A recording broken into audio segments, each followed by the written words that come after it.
দেখুন, এটা আমরা অনেক আগে থেকে বলে এসছি।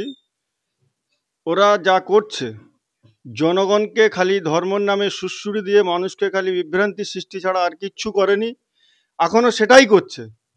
আপনি বলুন, এই তোহা সিদ্দিকির খাতা খুলে দেবে শওকত মোল্লা বলেছেন।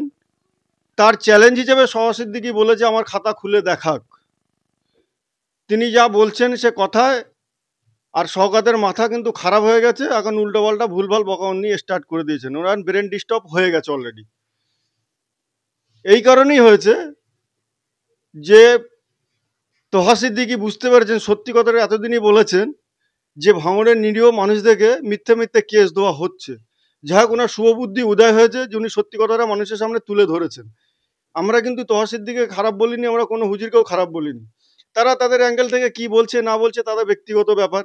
তারা কি মত নিয়ে বলছে সেটাও আমরা বলতে পারবো না। কিন্তু বর্তমান পরিস্থিতির উপরে দাঁড়িয়ে তোহা সিদ্দিকি সাহেব যে কথাগুলো বলছেন, শওকত মোল্লার মুখোশ খুলে দিয়েছেন উনি। সারা ভাঙড়ের মানুষ, ক্যানিং মেরে মানুষ এখন তারা বুঝতে পেরেছে যে শওকত মোল্লার মুখোশটা এক আর মুখটা এক। যখন কোন ধর্মের নামে, যখন আমাদের মাননীয় মুখ্যমন্ত্রী উনি বলেছিলেন যে বাইবেল, গীরা, গীতা, পুরাণ এর কাহিনী শেষ হয়ে যাবে, কিন্তু আমার উন্নয়নের কাহিনী শেষ হবে না। মমতা ব্যানার্জি কি জানেন যে কোরআন একটা কি জিনিস? পৃথিবী শেষ হবে কিন্তু কোরআন শেষ হবে না। আর কোরআনের যেগুলো আছে আয়াত বলুন, যাই বলুন, কোরআনের যে এগুলো, সেই হিসেবে দুনিয়া চলছে।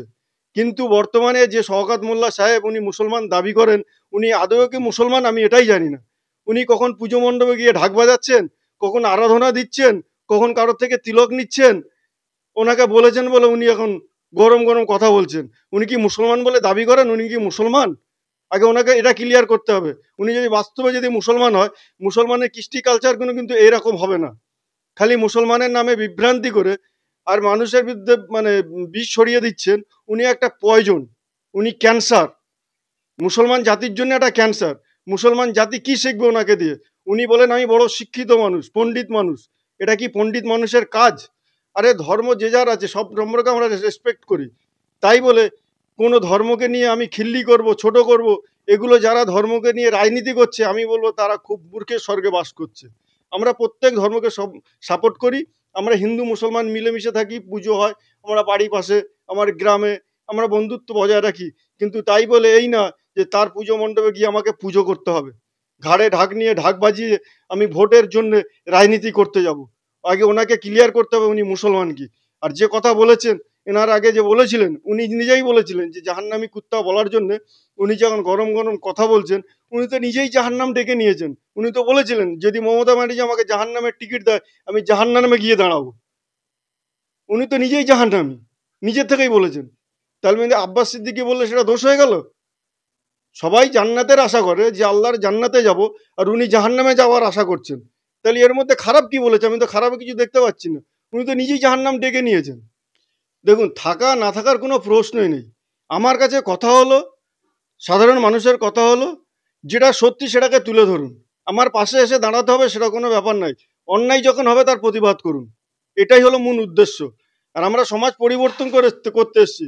আমরা ক্ষমতার দখলে আসেনি, দখল করতে আসেনি। এটা ভাবতে হবে। আজকে সমাজকে এরা কুলুষিত করছে। এক মানুষের সঙ্গে এক মানুষের কথা বলতে দিচ্ছে না। এটাই তো এদের রাজনীতি। আপনারা দেখেছেন, পাড়ায় পাড়ায় দেখবেন কিছু মানুষ আছে তারা রকে বসে সময় কাটাচ্ছে। একটা পঞ্চায়েত মেম্বার সে ক টাকা মাইনে পায়? 2000 টাকা ছিল, 750 টাকা বেড়ে 2750 টাকা তার মাইনা। সে পাড়ার রকে বসে কি করে সময় কাটায়? তার সংসারটা কিভাবে চলে? যারা তোলা তোলে তারা আবার অন্যের নামে বদনাম করে যে এরা তোলা তুলছে বিজেপির দালাল। বিজেপির দালাল কারা? আপনারা দেখুন, এই শওকত মোল্লা নিজে বলেছে এই ওয়াকফ নিয়ে আন্দোলন যখন হয় উনি বলেছেন দিল্লি গিয়ে আন্দোলন করুন।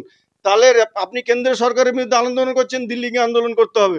বর্তমানে যেগুলো হচ্ছে এসআইআর নিয়ে বলে আরো বিভিন্ন জিনিস নিয়ে, যে কেন্দ্র সরকারের বঞ্চনা, যে এখানকার পাওনা টাকা দিচ্ছে না, তার জন্য আন্দোলন কোথায় করতে হবে? তাহলে এই রাজ্যে কেন করছেন ওনারা? ওনাদেরকে বলুন দিল্লি থেকে আন্দোলন করবে। এখানে কেন আন্দোলন করবেন? এখানে আন্দোলন করার অধিকার কে দিয়েছে? কেন্দ্র সরকার যখন বঞ্চনা করছে, কেন্দ্র সরকারের যখন বিরুদ্ধে আন্দোলন করছেন, আপনারা যান দিল্লি থেকে আন্দোলন করুন। কে মানা করছে আপনাদেরকে? আপনারা কেন রাজ্যেতে আন্দোলন করবেন? আমরা যখন অকাপ নিয়ে আন্দোলন করছি, গরিব মানুষের অধিকার নিয়ে আন্দোলন করছি, তখন বলছেন আপনারা দিল্লিকে আন্দোলন করবেন, আর আপনারা করবেন এই রাজ্যে। এটা কি এর জমিদারি পেয়ে গেছেন নাকি? আপনারা যান দিল্লিতে আন্দোলন করুন, মোদিবিতে আন্দোলন করবেন, তাহলে আমাদের রাজ্যে কেন করবেন? যান আপনারা দিল্লিতে গিয়ে করুন। এটা সব তহা সিদ্দিকী সাহেব বাস্তব কথা বলেছে। আমরা আজ থেকে বলছি না, আমরা দীর্ঘদিন ধরে বলছি আমরা ভাঙড়ে জিতবো। তহা সিদ্দিকী হয়তো কি কারণে বলেছিলেন আগে যে এখানে কি বলে আরাবুল আছে, শওকাত আছে, এরা খুব ভালো ছেলে, দেখে নেবে, এ করবে তা করবে, এইসব কথা বলেছিলেন তো ইফতার পার্টিতে এনে। ওনারা ইফতার মজলিস করেছিলেন, তখন শওকত মোল্লা খুব প্রিয় ছিল তহা সিদ্দিক সাহেব। এখন যখন উল্টো কথা বলছেন, এখন উনি খারাপ হয়ে গেছেন। কথাটা হলো ওনাদের পক্ষে যারা কথা বলবেন তারা ওনাদের কাছে ভালো, যখন অন্যায়ের প্রতিবাদ করবে তখন ওনাদের কাছে খারাপ। আমার মনে হয় সম্ভাবনা নেই। তবে তহা সিদ্দিকী সাহেবকে আমি এই কথাই বলবো, আমরা ভারঙ্গের জনগণ যে সত্যি কথাটাই বলার জন্যে, অন্যায় যখন হবে প্রতিবাদ করার জন্যে, আমরা বলবো না যে আমাদের সঙ্গে আসুন, আমাদের সঙ্গে থাকুন, উনি যে জায়গায় আছে ওনার ওই জায়গাটাই ঠিক। হ্যাঁ, আসতে যদি চায় তো ওয়েলকাম, নিশ্চয়ই ওয়েলকাম থাকবে। আসার জন্য যদি উনি যদি আসার ইচ্ছা করে, ওয়েলকাম। সেটা ওনারাই ভালো বলতে পারবেন, ওদের টাকা পয়সার কি লেনদেন আছে না আছে, আমরা তো ওটা বলতে পারবো না। আমরা তো ওনাদের মতন ভুলভাল কথাবার্তা বলে দিতে পারবো না। তাহলে ওনাকে বলুন টাকা দিতে, ওনার হয়ে গান গাইবে। উনি যখন জানেন টাকা দিলে ওনার হয়ে গান গাইবে, ওনাকে বলুন টাকা দেবে। ওনারা তো এই কাজটাই করে বেড়ান। গ্রামে গ্রামে পাড়ায় পাড়ায় যে বিরোধীরা থাকে তাদেরকে তো টাকা দিয়ে কেনারই চেষ্টা করেন ওনারা। আমরা দেখেছি তো, অনেক অফার এসছে, অনেক সময়, অনেক দিক থেকে, অনেক অ্যাঙ্গেল থেকে, যে আমাদের সাথে এসো, আমরা মিলেমিশে করব, তোমার কি লাগবে বলো। আমাদের এখানে কিছু লোক আছে, তারা বলছে কি লাগবে বলো না, তোমাকে দিচ্ছি, তোমরা আমাদের সাথে এসো। আমরা কিন্তু বলেছি আমরা অন্যায়ের প্রতিবাদ করতে এসেছি, আমরা কিন্তু অন্যায়ের কাছে মাথা নত করতে আসিনি। আরে তহকাত মোল্লার কাছে যদি তথ্য থাকে, তো তথ্যটা তো তহা সিদ্দিকী সাহেব তো বলেছেন। উনি বলেছেন আমার পকেটে ওনার খাতা আছে, খুলে দেবো। তহা সিদ্দিক সাহেব তো চ্যালেঞ্জ করেছেন ওনাকে যে ওনার খাতাটা খুলে দেখাক। উনি খুলে দিক, ভয় করছেন কেন? ওনার তো রাতের ঘুম হারাম এমনি হয়ে গেছে। উনি বলছেন সওগাত সাহেব বলেছেন যে নওশাদ সিদ্দিক আর আব্বাস সিদ্দিকী রাতের ঘুম হারাম করে দেবো। আমি তো দেখতে পাচ্ছি, ভাঙড়ের মানুষ দেখতে পাচ্ছি, ওনার ঘুম হারাম হয়ে গেছে। উনি সকাল সন্ধ্যা ঘুমাচ্ছেন না, গুণ সকাল হলে ভাঙড়ে, সন্ধ্যা হলে ভাঙড়ে। এখন যখন থেকে আব্বাস সিদ্দিকী বলেছেন যে তোর ঘাড়ে এসে বসবো, তখন থেকে এখন দেখছি আবার ক্যানিংয়ে আবার আস্তে আস্তে মিটিং করা শুরু করে দিয়েছেন উনি। ইমামদেরকে নিয়ে রাজনীতি করছেন। দেখেছেন ইমামদেরকে ডেকে কিভাবে রাজনীতি করছে? উনি উনি তো মুসলমান। তাহলে আজ অব্দি এই ইমামদের ভাতা যে দিচ্ছে, মুয়াজ্জিনদের ভাতা দিচ্ছে, আমাদের অকফ সম্পত্তির পয়সা দিয়ে তো দিচ্ছে। তাহলে তাদের মাইনা বাড়াবার জন্য এতদিন বলে বলে আজ অব্দি সেই মাইনা বাড়ানো হলো না, তারপরে হলো ভিখারি ভিক মতো 500 টাকা বাড়িয়েছে। তাহলে যারা পুজো করছে, পুজো কমিটিগুলো, তাদের কত 25,000 টাকা স্টার্ট হয়েছিল, আজকে বর্তমানে 1,10,000 করে পার ক্লাবকে দেওয়া হচ্ছে।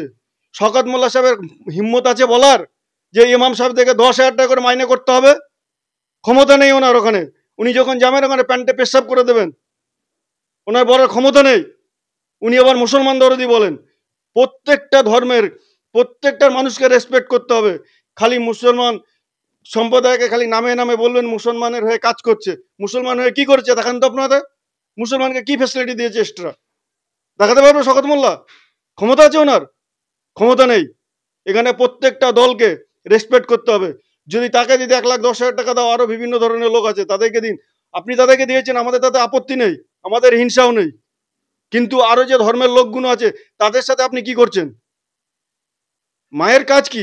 দুটো সন্তানকে ঠিকভাবে দেখা। তাহলে আপনি রাজ্যের অভিভাবক, তাহলে আপনি এক চোখে একজনকে দেখছেন, আর এক চোখে আরেকজনকে দেখছেন। মানুষ কি এখানে বোকা আছে? মানুষ সব জানে। আপনাদের হাটে হাঁড়ি ভেঙে গেছে। আপনারা খালি ধর্ম নিয়ে রাজনীতি করছেন। এর আগে কি রাজনীতি ধর্ম নিয়ে হয়েছিল? কেউ জানতো যে বিজেপি নামক জিনিসটা কি? শওকত মোল্লা কি জানে?